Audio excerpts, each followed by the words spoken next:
This is another Brata episode. You remember what Brata means? It's a patois term that means bonus, a little extra from someone who just cares about you and wants to do a little bit more or give you a little bit more. And that's what this episode is. A nice little Brata for your weekend. Enjoy.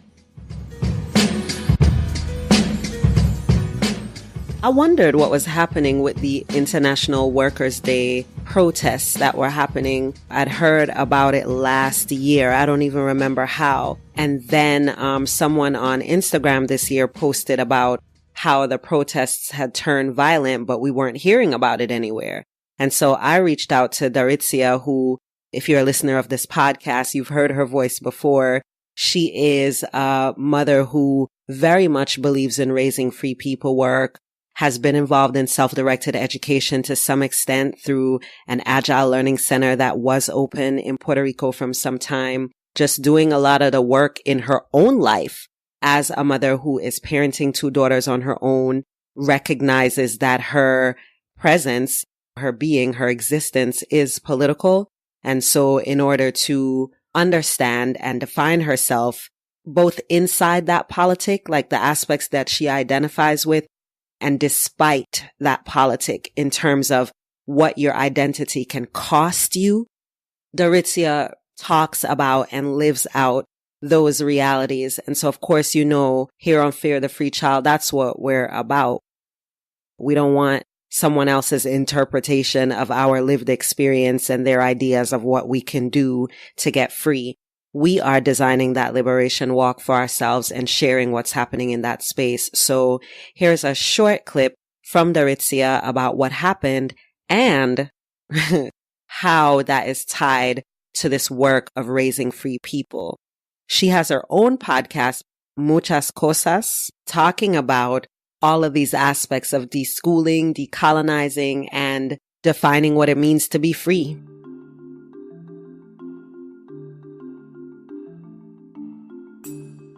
Yeah, and you know how it is. The voices that are in the mainstream are not the voices that are really affected by all this. On May 1st, a big march was planned. They did one last year. I mean, you know, for May Day, there's always been manifestations around the world. Puerto Rico as a colony, of course not. Well, yeah, I mean, probably workers' unions and stuff like that, but not something so widespread. These manifestations happen like in the little ass financial sector that we have here, like a little tiny Wall Street. So yesterday, on Tuesday, as well as last year, that's where the march took place, because that's the whole point of making it known that thanks to all this hedge funds, to all these bankers, to all this dirty business that the government has with bankers, etc., is why we're fucked up, right? So last year, they broke some glasses in the building of the biggest bank over here. And of course, everybody was, it's so violent. Why are you all being so violent? And this girl was arrested, and still she has not been released. So she's been arrested for a year.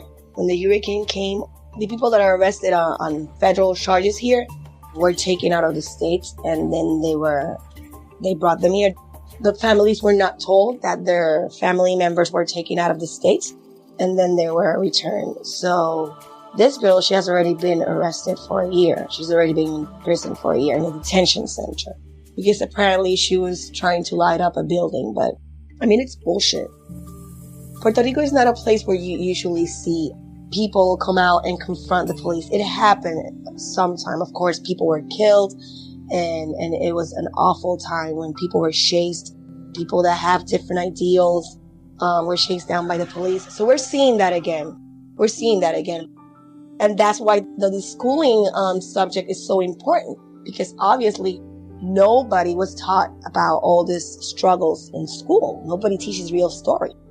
So we could get frustrated with the march. We could get frustrated with the people that side with the police and side with the government, which is so ironic after all that we've been through after the hurricanes. But it's like I tell people, like, how are we going to ask the government to properly educate people when it's good for them, for people to be so out of touch? So the point is that there was protest on May 1. Yeah, I didn't go because I knew how it was going to end, because I knew that still the government hadn't gotten over what happened last year. So it was the march, the manifestation, whatever happened. And of course, some people got frustrated and they started throwing rocks at the police because the police blocked the area where the march was already programmed to go through. So some people resisted. That's the problem. People don't understand the rights they have. It's the same thing as when we talk about the mass murdering of Black people at the hands of police, and people say, oh, but you should have complied. It's like, it doesn't work like that. So it's the same thing here. It's like, oh, why are you throwing rocks at the police? Violence doesn't solve anything. And it's because people don't understand that our existence is a consequence of that violence. Violence is a trauma that is deep in our roots, and we don't know that it even exists. So that was one of the things that I was, the conversations that I wanted to have. In fact, I even started, there's like this little podcast app called Anchor. It's pretty simple. It works for me. The backbone of what I'm talking is basically Deschooling. That helping people know that Deschooling, you have to take it to all levels of your life to understand what schooling has really done to us. So that was one of the conversations that I was having. And then I saw a couple of people mentioning that as well. This is not a thing about just solely going to marches or just solely screaming at the government.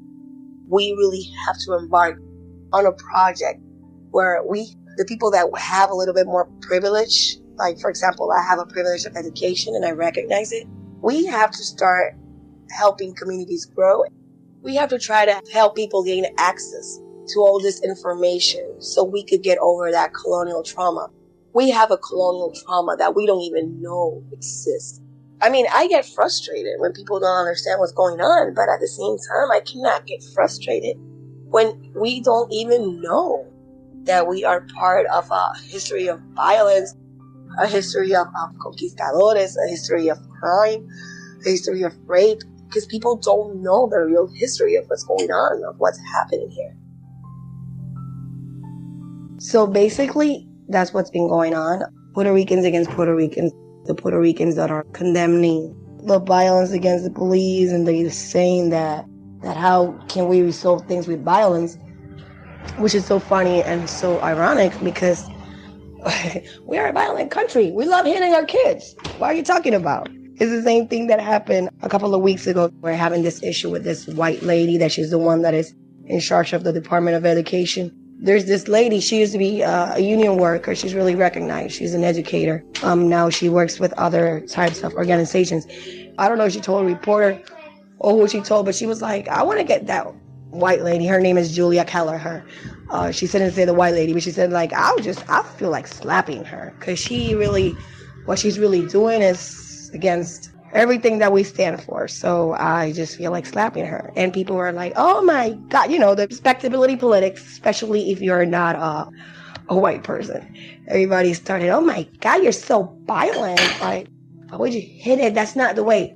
And I'm like, this is so funny. People here love hitting their kids. We have a saying, it goes like, if you slap your kid when you need to do that, you're gonna save a lot of tears down the road, because if you slapped him, the kid is going to be corrected. That's it. So it was so ironic. It's like, this is a country where we have sayings regarding body punishment towards our kids. And you're telling me that you're shocked because this lady said that she will give a slap to a person that is basically doing stuff against us as citizens. So yeah, you know how it is. It's just this, I call it the colonized mindset.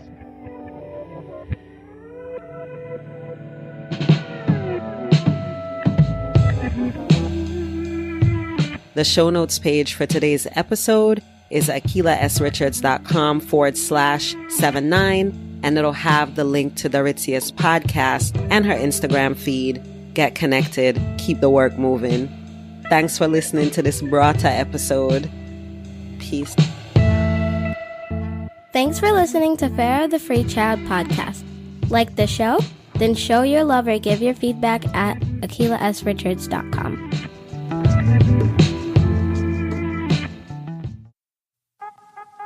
Farrah of the Free Child is a weekly podcast that centers diverse narratives, insightful commentary, learning with with our children and deschooling ourselves. Owning our multiple identities and treating children with dignity. Creating community and sharing conversation from often silenced spaces.